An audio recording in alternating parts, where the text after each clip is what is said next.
Hello, and welcome to the SASSEE Show. I'm your host, Gayle Saunders. Sisters about support, service, encouragement, and engagement. That's what SASSEE is all about. And when it comes to SASSEE, we have one of the sassiest sisters I know with us today, and we can't wait to spill the tea with her. So please join me in welcoming Miss Stephanie Hightower. Welcome to the show, Stephanie. Thank you, Gayle, for having me. We are so glad you're here. Former Olympian, one of the leaders in track and field today, and you are president and CEO of the Columbus Urban League. Tell us about your journey and how you moved from Olympian to leader in corporate America to where you are today. You know, running was one of those things that started very early for me in junior high school, a long time ago when they used to have the president's physical fitness. Nobody knows about that anymore. And I beat all the boys. And so by the time I got to high school, track and field at my high school was the #1 sport for girls. And I had a coach who one day said we didn't have a hurdler. You go get in the hurdles and go skin your knees. And then just, track evolved into me being a high school champion, coming to The Ohio State University as one of the first females to earn a scholarship after Title IX. And then going on to make the 1980 Olympic team that unfortunately boycotted, and then an alternate on the 1984 Olympic team. And because of what happened at that Olympic trials and me being an alternate, it really gave me an opportunity to use my voice to really begin to stand up for what I thought were some inappropriate or inaccurate ways of how the sport was run. And so that led me then into leadership positions within the sport of track and field for over 30, almost 40 plus years. Yes. Becoming the president and chairman of USA Track and Field, and then moving on to the international stage with World Athletics and being a council member. Being a CEO was always on my bucket list of things to do once I retired from the sport. And so when the opening at the Columbus Urban League became available, I thought, okay, here's my opportunity. When I first retired, I had worked at the Urban League under Sam Gresham, running youth programming. And so it was my opportunity to go back and really come back and provide service to the community.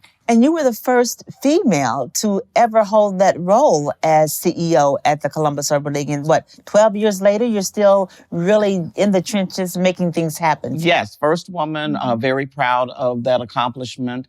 12 years and running. The board, we have a great board, just great people that work there that are committed team members to service.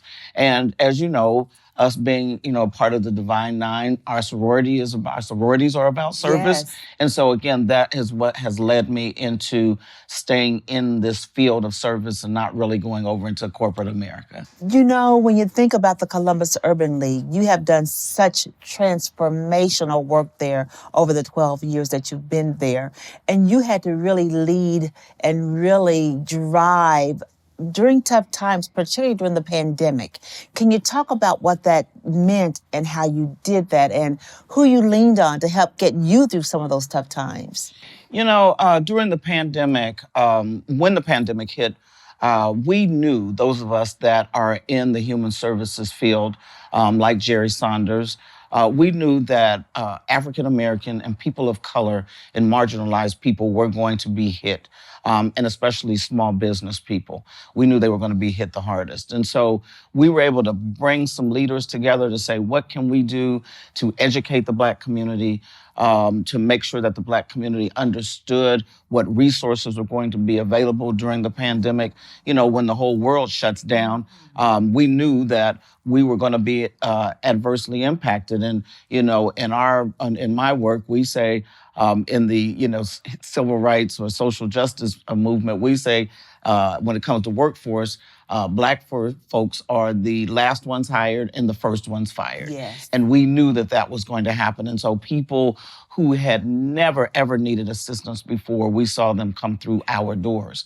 During that time period, this was about how we had to, really lean on, this is where your whole spiritual well-being really came into play, because we had to, as a community, we knew that we had to dig deep and remember our roots. Right? Yes. And remember that there was a time when a pandemic was always a part of what we were What we do doing, and what right? we knew. And how do we then bring ourselves up out of that? And so making sure that people had food, making sure that people had housing, making sure that they had access to Medicare, reentry people coming back.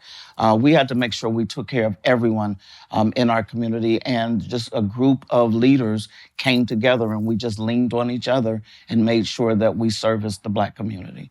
That's just phenomenal. And something you said we came together and leaned on each other. And part of what we say about SASSEE is that encouragement and that support that we get from one another. Can you talk to us about how important that is and how important that's been for you over the course of your journey? You know, having a great support base, having your own village is really, really important. And I think, over time, one of the things that really, I think, bubbled up for me during the pandemic in particular was how Black women just sort of came together because we knew that we needed that to be strengthening each other. Believe it or not, being virtual, I think, helped a lot of that, where you had support groups and people came together and they were able to talk and be able to share because we knew that, mental health was going to be a big part of the recovery that we were going to have to deal with. So having a strong support group, you and I and Yes, a bunch of other folks virtually talking to each other, meeting, checking on each other. That was really important during the pandemic. And I hope that it's still now something that people are continuing to do because we need to maintain that support. In addition to supporting women and lifting up women and gathering together, the nonprofits, you led an initiative to really bring nonprofits together, particularly Black leaders of Black nonprofits, to really lean in and support the community. Can you talk to us about that? That was critical during a critical time, and it continues today. It does. The Equity Now Coalition, and it started with the pandemic, but then when we had the murder of George Floyd, that really sparked a lot of movement and a lot more emphasis in the social justice needs of this country, and in particular in this community. And so it did bring us together as Black leaders in this community, not just nonprofit, but even business leaders, even small business leaders. We had to come together and figure out how could we begin to deal with the injustices and the inequities that were continuing in not only our community, but across this country. And we've been able to get a lot of stuff done. We've had impact. We average probably about, 70 or 80 people every other week. We come together, we talk about issues in the Black community, what's important, where we need to focus our attention, what policies need to be possibly enacted. Our political leaders, they come. We want to hear from them. We want to make sure that we are holding them accountable. Our business leaders, they come. We want to make sure that we're holding them accountable. What are they doing in the equity space? What are they doing in the inclusion space? What are they doing in the diversity space? And so I think having this entity and this voice in the community now, it really is sending a message throughout the community that we are watching, that we want to see progress, and we're going to hold individuals, companies, entities, we're going to hold you accountable to make sure that diversity and equity is a part of the fabric of what your business looks like, what you're doing in the community. We want to make sure that that is actually being looked at. That's powerful. Over 100, 120, I know there's a large group that is a collective work. And I just can't remember that happening in Columbus with such masses of organizations together consistently and focused on very specific missions together. Yeah, we're about 250 strong on the rolls. And you're right. It's funny because I had some leaders like a Ray Miller, Senator Ray Miller, or Janet Jackson, or Angela Pace, who have said to me, nobody ever was able to put a group together and sustain it for this Yes. long a period of time. And so to hear that from leaders that didn't have the same forums and opportunities that we have today, just based upon, where the politics and things were in the city, to have them say, this really means something for our community, and to say congratulations, it really does say, okay, for once, you're doing something that is being impactful and making a difference. And I appreciate that. Well, you also talked about as a young Stephanie, you found your voice in a way to help speak up in critical times. Can you talk about finding your voice, and now you have the collective voice of the community with ENC? Why is that so important? I was always one of those athletes that I enjoyed being the underdog, so to speak, right? And so then after I finished with sports, people that are marginalized, or people who are those underdogs, they don't have a voice. And so for me, and even as a young person, I was always going to stick up for the person who was being bullied. I was going to stick up for the person that wasn't getting a fair shake. And I just figured out, if I'm going to be that person, then I need to use my voice. I need to use my political acumen. I need to use my intellectual capacity. I need to utilize my relationships on behalf of other people, people who need to have a voice. And so, that's a part of that service that you've been talking about. Yes. And I think we need more people today that need to speak up for those who cannot speak for themselves. Now, the biggest part of this now for me at the Urban League is now I have to teach those people how to find their voices, how to be able to educate them so that they can get what they need in order for them to be successful and productive people. Thank you so much for that. And we're going to continue this conversation when we come back. But I want you to stay right there, because we're talking all things SASSEE with President and CEO of the Columbus Urban League. So stay with us. We'll be right back. Being a cowboy, I don't know anything different from when I was 3 or 4 years old. I did tough things. I thought everybody needed to do tough things. And if you didn't, I didn't have time for you. I had a very successful career at a very young age, and life was fast. I was preparing physically. I wasn't doing anything mentally on the inside. And then I got hurt. I wanted to be better as a person. And I really dug into mental health. I start my day with 20-minute workouts. I live life 8 seconds at a time. Horses are so therapeutic. They know what you're feeling. When you're nervous, they're nervous. He won't say it back, but we're pals. I take a lot of responsibility in taking care of my kids, my family, and being there for them. You're gonna have tough days. Everybody does. Find a place to stop and just breathe. Love your mind. And welcome back. When I think about SASSEE, I envision sisters breaking the glass ceiling and reaching back and bringing others along. It's about us checking in on one another, lifting up one another, and checking one another in love while we're encouraging one another, especially during the tough times. With me today is Stephanie Hightower, the first female CEO of the Columbus Urban League, and we talk about lifting others up and reaching back. Earlier, you were talking about how you want to train others in your organization to use their voices. So can you talk to me about the importance of, we're leaders, and you're the first this, you're the first that. It's important not to be the only or the first, and to bring others along. Can you talk about why that's so important to you, to reach back and lift others up? As I was starting my journey after athletics, I didn't see a lot of that in the community. And so one of the things that, years ago, Gayle, I vowed to do was that I was going to make sure that that next generation was mentored, and that we help them build the relationships, and that we get them ready. What you don't want to have is, you don't want to have a pipeline of young people that are ready to take the positions that a lot of us hold today.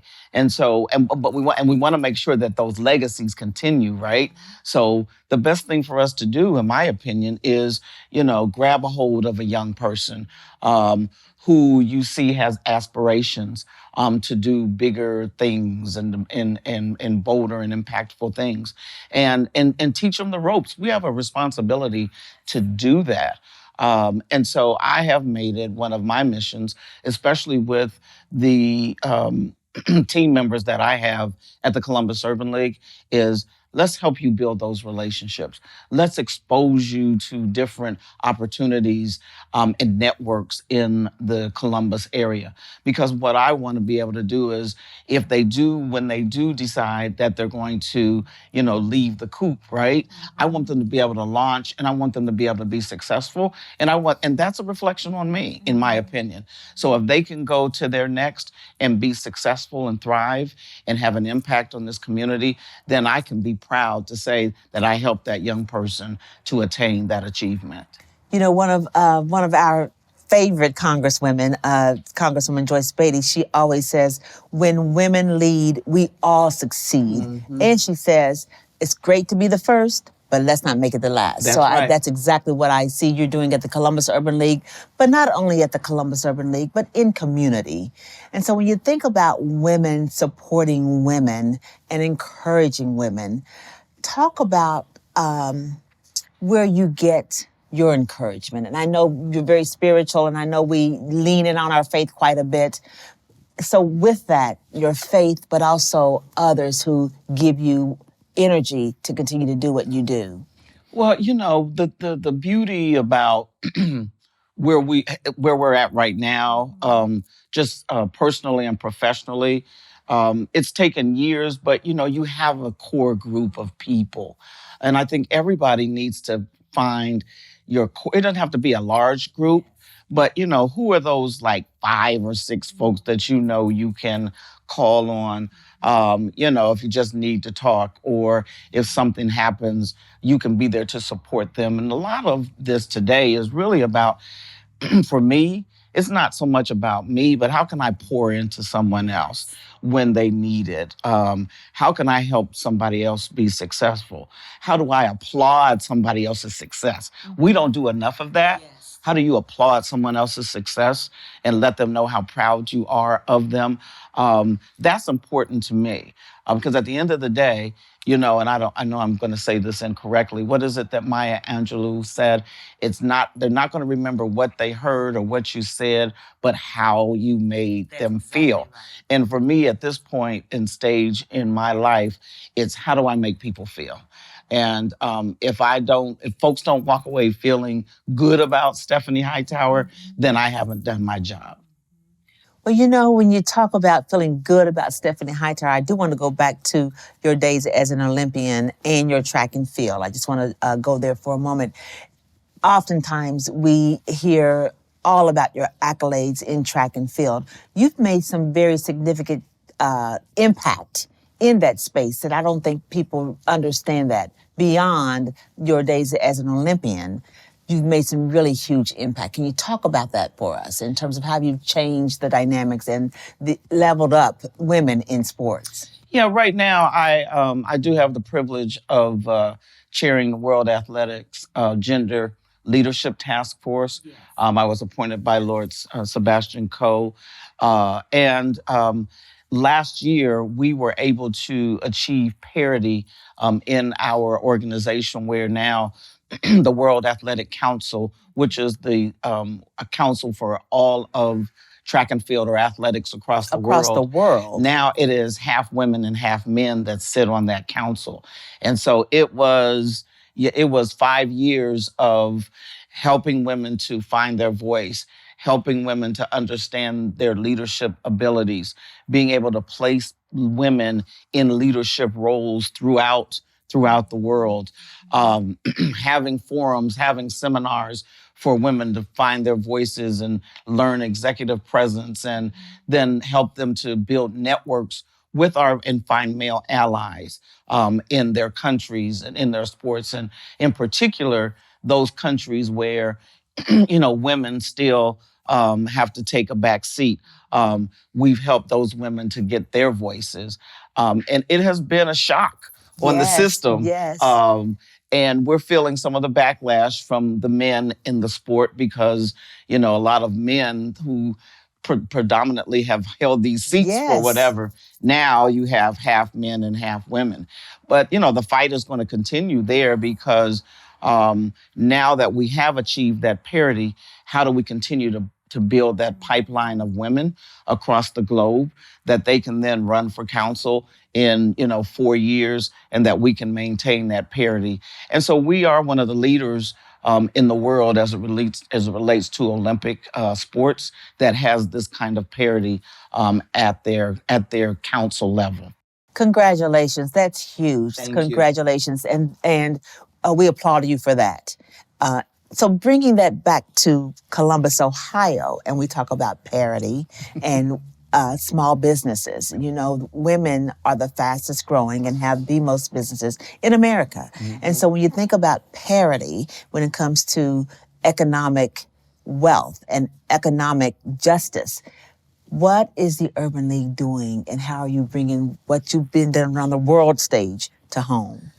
Well, we've been fortunate to really focus, and we started during the pandemic, really focusing on female businesses. And so we have two programs. We have one called Accelerate Her, and then we have one called Incubate Her. And you're right. What we're doing is those side hustles that a lot of those women had to create during the pandemic, or they had even created them before the pandemic, but they really came into play during the pandemic. Now, how do we help those women grow? How do we help those female businesses grow? How do we help them to scale, right? How do we make sure that they have access to capital so they can grow? So that they can have more people that they are now employing. We do want them to grow their businesses so that they can employ Black people and in the community. So it's really been a labor of love to be able to help these female businesses grow.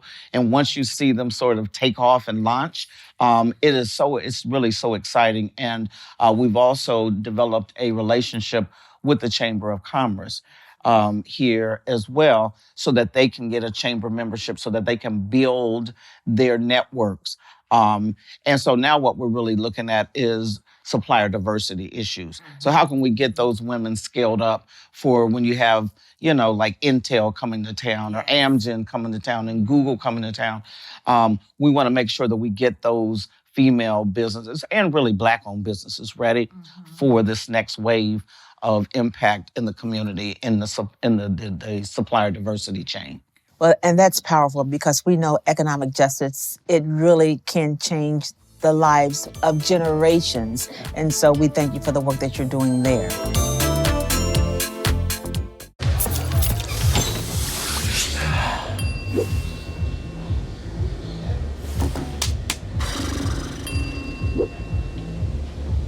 If you need to do something to feel okay to drive, you're not okay to drive. Don't drive buzzed. Attacks against Asian Americans and Pacific Islanders are on the rise. My simple solution to the problem was remove people from the scene and help them feel safer. In terms of the hate crimes, I think there is so much more work to be done. We really need to come together and tackle this issue as a community.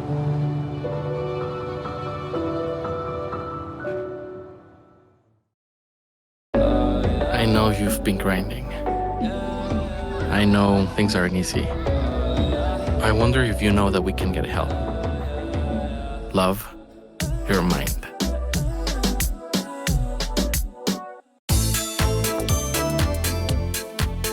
Welcome back.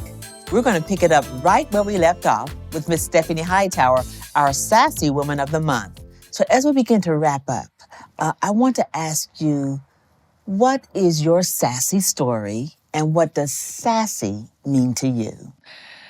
Oh gosh, I guess my sassy story. There's so many. So many.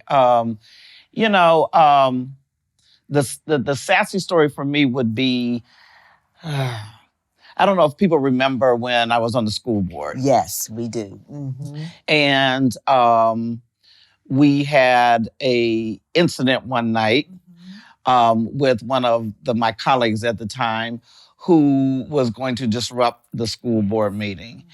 And the sassy moment for me that night was we have a $1.3 billion operation. We have to make sure that, we make sure this budget goes through, that our vendors are paid. We have to pay people. And so what I wasn't going to do was allow for that person to disrupt the meeting in such a way that we couldn't do business for the evening. So we convened for a minute, went out and told everybody, here's what we're going to do. You're going to put your microphones up to your mouth, and we are going to call for the votes that night, and we're going to make sure we pass the legislation that needed to be passed so that vendors could be paid, so that teachers could do their work, so that children could continue to go to school, so that the buses ran on time. Yes. We made sure, and that was for me a sassy moment because you had to have a level of just perseverance to get through what was the shenanigans that was going on. But again, what I knew what we had to do was I had to tell my colleagues, we got to keep our eye on the prize. And it's about making sure that our children are being served and educated. And what I wasn't going to do was let somebody disrupt us being able to make sure that happened for our community and our children. Powerful moment and very powerful moment. You were president of the board at that time. Exactly. So yes, we thank you. We would love to continue our conversation, but we're out of time today. So I just want to say that I said it in the beginning and I'll say it now. You are one of the sassiest women in this city, but not only this city, but the nation and the world. So we thank you for all you do at home, abroad, and on the world stage. We appreciate you. Thank you so much. Thank you. And we thank you for joining us today. If you did not capture all of Stephanie's nuggets today, don't worry. You can pick them up on the SASSEE YouTube channel. Just look up SASSEE on YouTube and you'll find all of our shows there. Remember, SASSEE is not just about how you look. It's about how you show up for others. It's about being part of a sisterhood that propels us all forward to a collective success. So, when you think about SASSEE, think about The SASSEE Show. Until next time, I'm Gayle Saunders, reminding you to be sassy.